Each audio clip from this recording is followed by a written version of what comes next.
Hello there, you're now with me, Shamiato, for TVS News at 5. Let's get to the headlines. Aside from the Batang Sadong Bridge, the Welcome to Simunjan District landmark is another main attraction for tourists visiting Simunjan, being one of the projects listed under Tourism Facility Maintenance Projects, including the Conservation and Preservation of Heritage Sites 2020 for the Batang Sadong Parliamentary Constituency.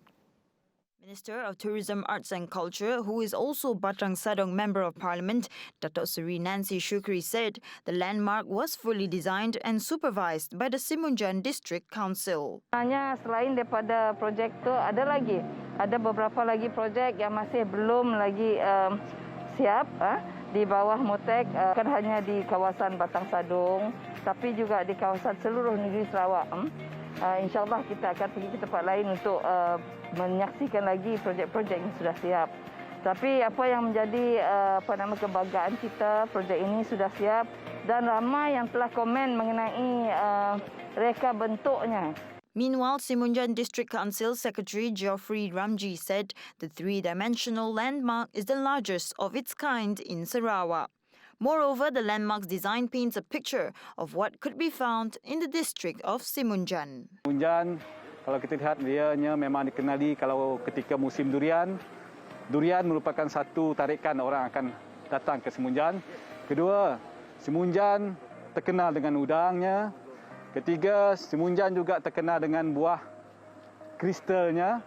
Dan of course, Simunjan satu daerah yang terletak di kawasan luar bandar, terkenal dengan hasil nelayan iaitu ikan air tawarnya.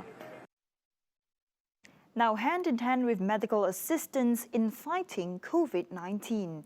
That is the theme of this year's Medical Assistance Day, in line with the earnestness and bravery of frontliners, specifically medical assistants.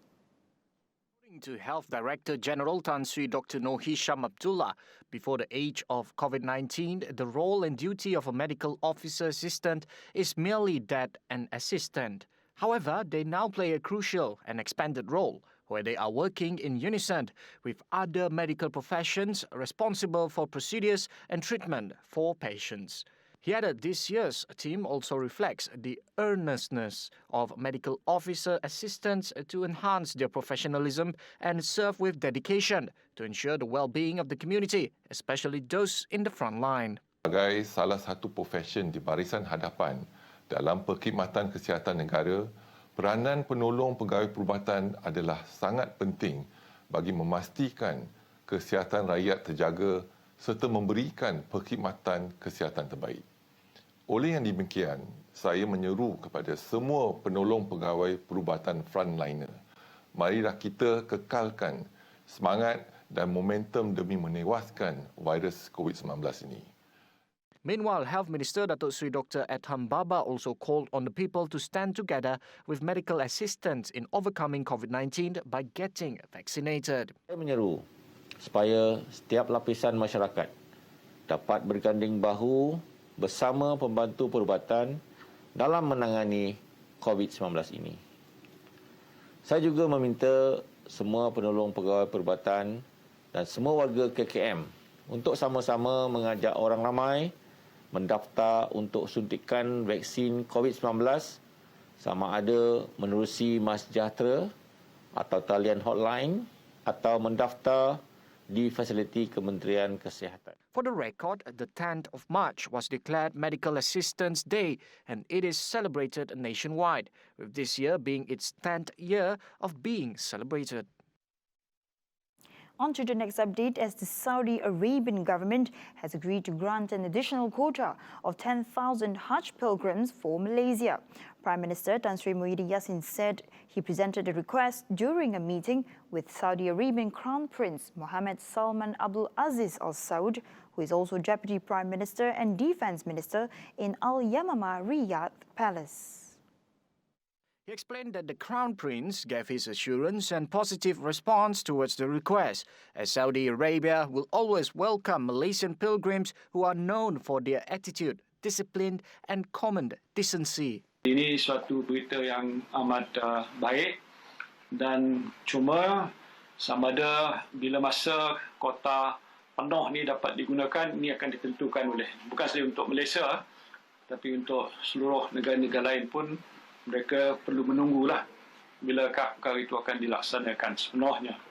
Muhyiddin added Mecca and Medina are also in the process of expansion to accommodate more pilgrims in the future. Right now, the official Hajj quota for Malaysian pilgrims stands at 31,600. This was an increase compared to the 30,200 pilgrims allocated last year. According to the stipulation made by the Organisation of Islamic Cooperation, a nation's Hajj quota is 0.1% of its total population.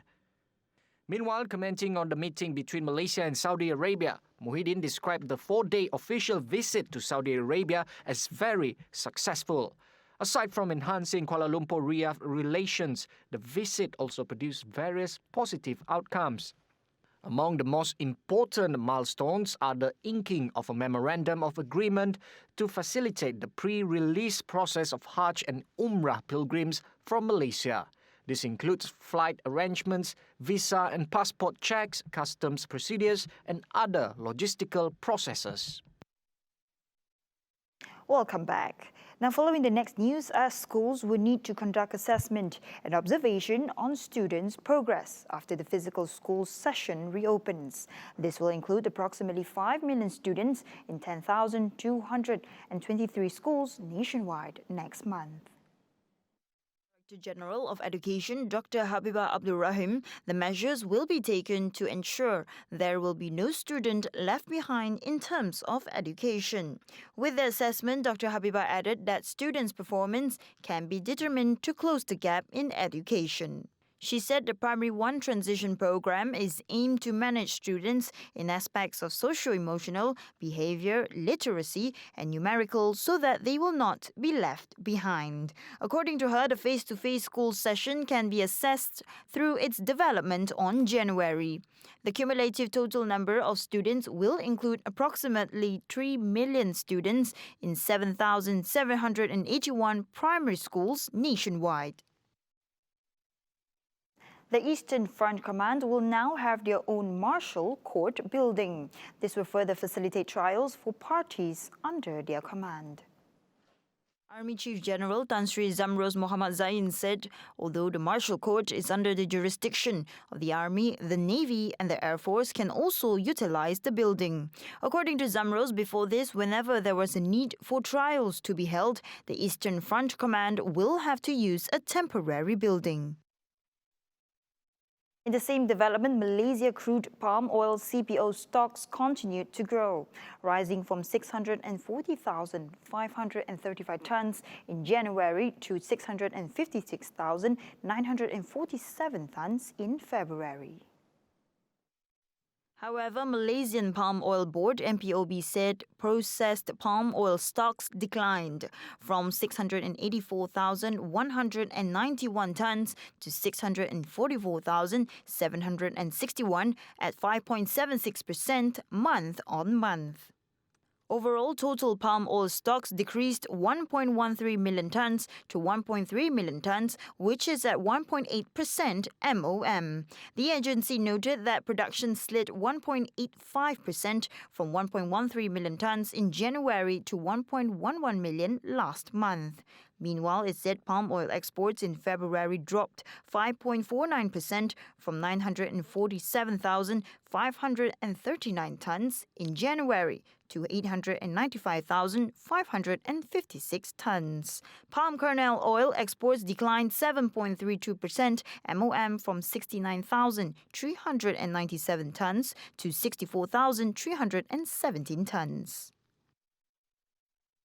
And that concludes TVS News at 5. Do not forget to tune in for our 11:30 Nightline tonight. Here with me, Shah Shamiator, and I'll see you soon. Have a good evening.